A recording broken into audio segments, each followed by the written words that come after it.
پیش اومد دیگر نمیره این ماشین کو تله میکنم. بسیار خوب برای که کمی دیگر مانده است چون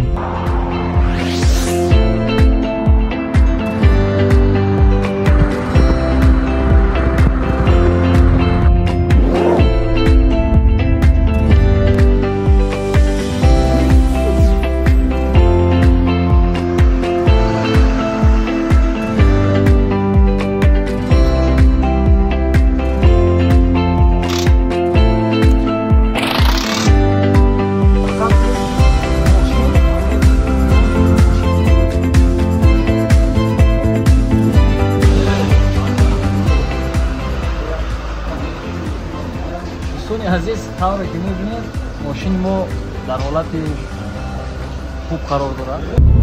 امیدوار هستم این نوا